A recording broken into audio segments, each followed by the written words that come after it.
Alright, good afternoon, everyone. So it's been a little bit since I did my reaction for Prey. But now I started realizing that there's a trailer for Bethesda's new video game coming out called Starfield and everything. Now, Starfield has been in the talks for the past few years already. My friend, one of my best friends, showed me the very first teaser trailer for Starfield like 2 years ago, somewhere around there. It's been a while. Now, this was back, when Bethesda released Fallout 76, and we all know the complete shit show that was and everything. So there's some people I've heard had mixed reactions to this trailer. There are some people that say that this looks good. There are some people that say, this is kind of concerning.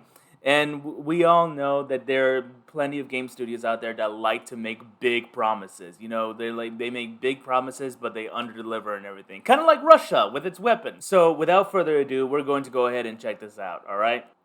After some initial encounters, you're invited to join Constellation, who, in the future the game is set in, are the last group of space explorers. To meet them, you'll head to the capital city of New Atlantis.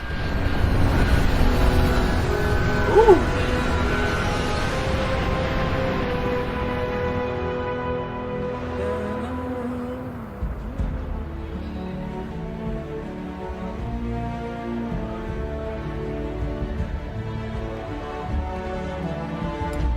So there's some telltale good signs I've been seeing already.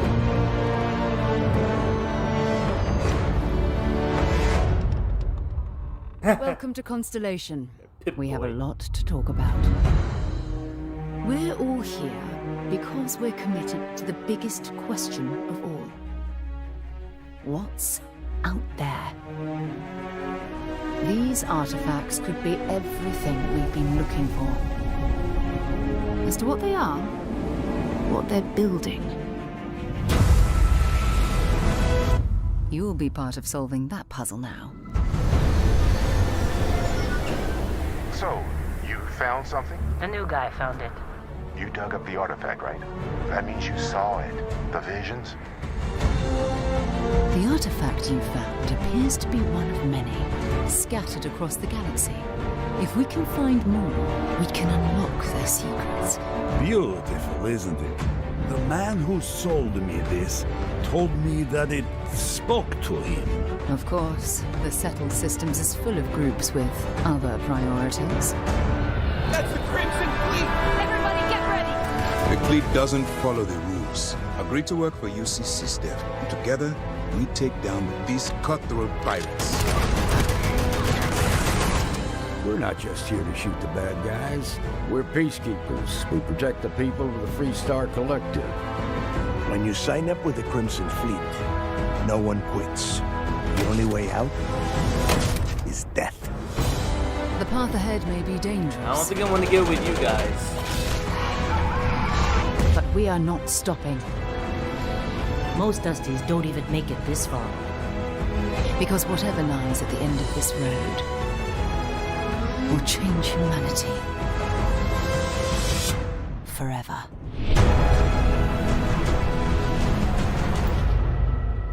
Okay. So, alright, looking back at it, New Atlantis. So, New Atlantis is supposed to be this new, what's it called again? The new capital of the space colonies, I'm guessing? But anyway, so what I've been seeing right here, the graphics and everything. Now, graphics are kind of what I would have expected from a Bethesda game. I mean, it's not Unreal Engine 5, but it's not overall terrible. It does seem like Bethesda is now showcasing some of the gameplay mechanics and some of its engines and everything, which usually to me that would be kind of a good sign versus, a lot of mobile app gaming that showcases a full-fledged CGI animated movie in which the game looks nothing like. You know what I'm talking about. Overall, I think this whole concept is actually a pretty interesting idea. Some people would say it's Fallout 4 in space. Now, there's also some other telltale signs that I think this is going to be a pretty decent game. It's because of the music. Oh man, Wagner mixed with Hosts, mixed with John Williams. So yeah, they're going all out with a Starfield project.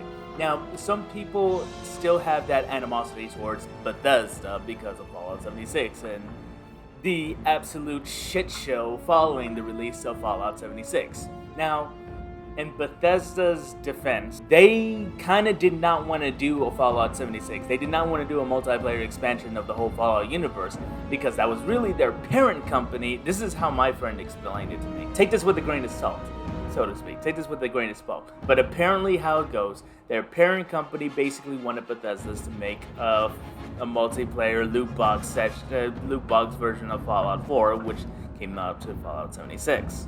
There were some people in Bethesda that had some, resistance to that. They did not want to do that. They wanted funding for their games. But their parent studio was like, hey, you want your funding for the games? You want your funding for Starfield? Yes. Well, if you want your funding for Starfield, make Fallout 76 for us, and we'll give you your funding. But that's apparently how it goes. Take it with a grain of salt. Don't take our word for it. That's apparently how it went.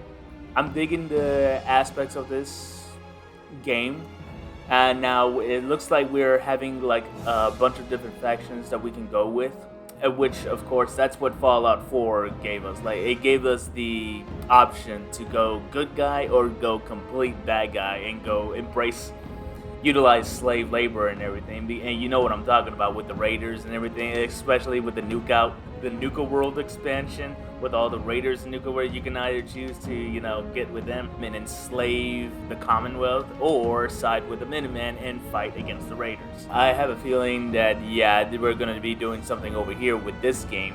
There's like the Crimson Fleet. The guy says like once you join up, you're in it. There's no getting out. The only way out is death. I'm like, nah, I don't want to go with you guys. That already turned me off to it. I'm actually kind of looking forward to this. I have a feeling the story for this game is going to be a little meh.